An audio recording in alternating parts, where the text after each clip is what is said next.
வணக்கம். இன்னைக்கு நம்ம பார்க்க போறது ஒரு ரொம்ப முக்கியமான விஷயம். பாசிட்டிவ் மில்லட்ஸ் அப்படின்னு சொல்ற சில குறிப்பிட்ட சிறுதானியங்களை ஒரு மருத்துவ முறைப்படி எப்படி தயார் பண்றதுன்னு தான் பார்க்க போறோம். இது நம்ம மெட்டபாலிக் ஹெல்த்துக்கு, குறிப்பா பிளட் சுகரை கண்ட்ரோல் பண்றதுக்கு ரொம்பவே ஹெல்ப் பண்ணும். ஒரு நிமிஷம் யோசிச்சு பாருங்களேன். நம்ம பிளட் சுகரை கண்ட்ரோல் பண்றதுக்கான ரகசியம் நாம என்ன சாப்பிடுறோங்கிறதுல மட்டும்தான் இருக்கா, இல்ல அதை எப்படி சமைக்கிறோங்கிறதுல கூட ஒழிஞ்சிருக்கலாமா? ஆமாங்க, இந்த கேள்விதான் நாம இன்னைக்கு பார்க்க போற முழு விஷயத்துக்கும் ஒரு முக்கியமான புள்ளி. சரி, முதல்ல இந்த பாசிட்டிவ் மில்லட்ஸ், அதாவது நேர்மறை சிறுதானியங்கள்னா என்னன்னு தெரிஞ்சுக்கலாம். அதோட உண்மையான பவரே அதுல இருக்கிற ரொம்ப ரொம்ப அதிகமான ஃபைபர் கண்டென்ட்ல தாங்க இருக்கு. அதுதான் இங்க கேம் சேஞ்சரே. அப்போ அந்த 5 ஹீரோக்கள் யாருன்னு பார்க்கலாமா? இதோ பாருங்க: தினை, சாமை, வரகு, குதிரைவாலி, அப்புறம் பிரவுன் டாப். இந்த 5 வகைகளை மட்டும்தான் குறிப்பா அதோட மருத்துவ குணங்களுக்காக செலக்ட் பண்ணிருக்காங்க. இப்ப இந்த சார்ட்ட பாருங்களேன், அப்படி ஷாக் ஆயிடுவீங்க. இந்த பாசிட்டிவ் மில்லட்ஸ்ல பாத்தீங்கன்னா 8லேருந்து 12.5 கிராம் வரைக்கும் ஃபைபர் இருக்கு. ஆனா நாம டெய்லி சாப்பிட பாலிஷ்ட் ரைஸ்ல வெறும் 0.2 கிராம் தான். அடேங்கப்பா, இந்த மலைக்கும் மடுவுக்குமான வித்தியாசம் தான் எல்லா ஹெல்த் பெனிஃபிட்ஸுக்கும் காரணம். ஓகே, தியரி போதும். இப்போ நேரடியா செய்முறைக்குள்ள போயிடலாம். முதல் ஸ்டெப், ரொம்ப ரொம்ப முக்கியமான ஒரு ஸ்டெப், ஊற வைக்கிறது. இது ஏதோ சும்மா செய்யற முதல் படி இல்ல, இத கண்டிப்பா செஞ்சே ஆகணும். இந்த ஸ்டெப்பை மட்டும் ரொம்ப கவனமா செய்யணும். முதல்ல சிறுதானியங்களை ஒரு பாத்திரத்துல எடுத்துக்கோங்க. அதுல ஊத்துறது சாதாரண தண்ணி கிடையாது, நல்ல கொதிக்க வச்ச சுடுதண்ணி. ஆமாங்க, கொதிக்கிற தண்ணிய ஊத்தி நைட்டு முழுக்க, அதாவது குறைஞ்சது 8லேருந்து 10 மணி நேரம் வரைக்கும் ஊற வைக்கணும். அப்பதான் அதுல இருக்கிற அந்த கெட்டியான ஃபைபர் நல்ல சாஃப்ட் ஆகும். இதுல ஒரு விஷயத்த நோட் பண்ணிக்கோங்க, இது ரொம்ப ரொம்ப முக்கியம். சமைக்கிறதுக்கு முன்னாடி அந்த ஊற வச்ச தண்ணிய ஒரு சொட்டு கூட இல்லாம கம்ப்ளீட்டா வடிச்சு எடுத்துடணும். அப்பதான் சரியா ஜீரணமாகும். சரி, நல்லா ஊற வச்சு தண்ணிய வடிச்சாச்சு. அடுத்தது என்ன?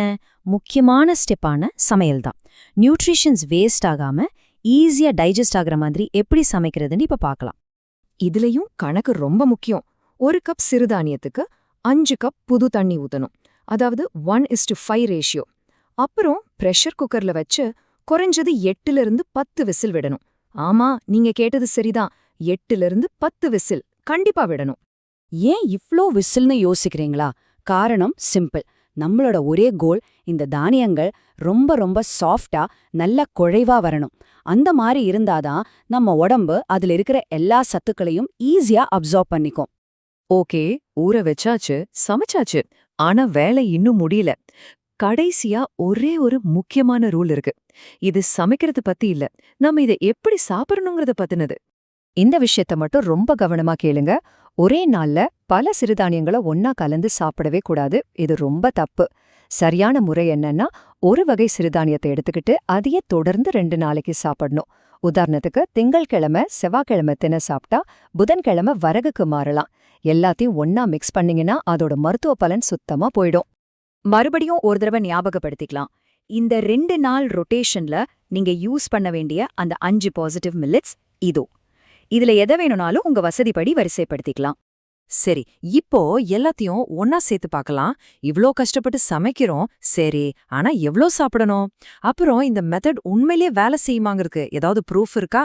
வாங்க அதையும் பாத்திரலாம். இது ஒரு ரொம்ப பிராக்டிக்கலான டிப். இந்த மில்லட்ஸ்ல ஃபைபர் ஜாஸ்தியா இருக்கிறதால நீங்க கொஞ்சமா சாப்பிட்டாலே வயிறு ஃபில்லான மாதிரி இருக்கும். அதனால நீங்க வழக்கமா சாப்பிடுற சாதத்தோட அளவுல 3ல 1 பங்கு சாப்பிட்டாலே போதும். சரி, இதெல்லாம் செஞ்சா நிஜமாவே பலன் கிடைக்குமான்னு கேட்டா அதுக்கு ஆதாரமும் இருக்கு.